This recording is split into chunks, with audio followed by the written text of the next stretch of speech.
The world watches with bated breath. International relations are fraught with tension. The spectre of a third world war, once a distant nightmare, now looms larger than ever. Experts and policymakers are sounding the alarm. The threat is real. The possibility of a global conflict, unthinkable for decades, is now a topic of serious discussion. The world has seen this before.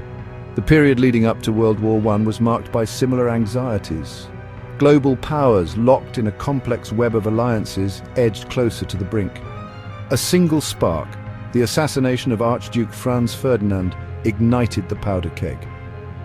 Today we face a similar confluence of factors: rising nationalism, great power competition, and multiple regional conflicts. We are at a crossroads. The path we choose as a global community will determine the fate of our world.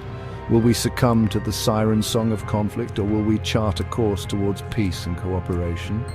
The answer lies in understanding the forces that are pushing us towards the abyss. We must carefully analyze the potential triggers of a global conflict and work actively to mitigate them. The stakes are too high to ignore. Several volatile regions serve as potential flashpoints for a wider war. These regional conflicts, fueled by historical grievances, ideological clashes, and geopolitical ambitions, could escalate rapidly, drawing in global powers and igniting a global conflagration. One such flashpoint is Taiwan. China claims the island nation as its own and has vowed to reunify it with the mainland by force if necessary. The United States, while officially adhering to the One China policy, has committed to defending Taiwan's autonomy. Any military action by China against Taiwan could trigger a direct confrontation between the world's two largest economies, with catastrophic consequences. Another potential flashpoint is Ukraine. Russia's invasion of Ukraine in 2024 has shattered the post-Cold War security order in Europe. The conflict has already drawn in NATO, with Western powers providing military aid to Ukraine. The risk of a direct military confrontation between Russia and NATO is a terrifying possibility. The Middle East, a region long plagued by conflict, remains a tinderbox. Iran's nuclear ambitions, the ongoing Israeli-Palestinian conflict, and the Syrian civil war create a volatile mix.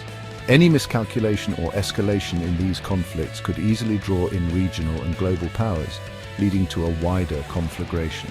Finally, North Korea, under its volatile leadership, continues to pose a significant threat to regional and global security.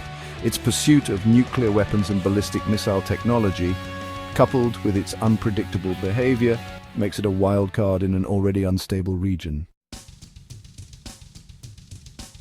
Looming over these potential conflicts is the spectre of nuclear weapons. The possession of these devastating weapons by multiple states creates an unprecedented risk of catastrophic destruction. The use of even a single nuclear weapon would have devastating humanitarian and environmental consequences, potentially triggering a global nuclear winter. The risk of nuclear proliferation further exacerbates these fears. With more countries acquiring nuclear weapons, the likelihood of their use, whether through miscalculation, accident, or intent, increases exponentially. The international community must work together to prevent the spread of these weapons and to reduce existing nuclear arsenals. The doctrine of nuclear deterrence, which posits that the possession of nuclear weapons by multiple states prevents their use, provides only a Cold War relic. In today's multipolar world, with its complex web of alliances and rivalries, the logic of deterrence is far less certain. The potential for miscalculation, misperception, or accident is simply too high. The international community must move beyond the outdated and dangerous logic of nuclear deterrence. We need a new paradigm for the nuclear age, one based on diplomacy, disarmament, and the pursuit of a world free from nuclear weapons. The alternative is simply too horrific to contemplate. The path to global war is not preordained.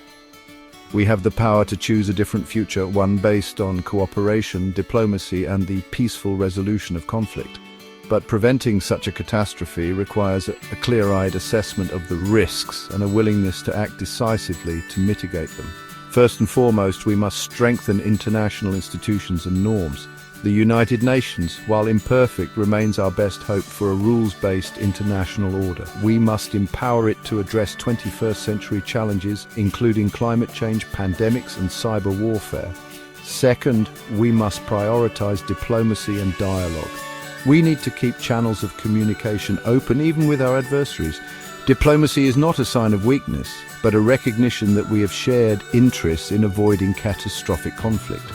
Third, we must invest in conflict prevention and peace building. Addressing the root causes of conflict, such as poverty, inequality, and lack of opportunity, is essential to breaking the cycle of violence. We must also be prepared to support post-conflict reconstruction and reconciliation efforts. Finally, and perhaps most importantly, we must cultivate a sense of shared humanity.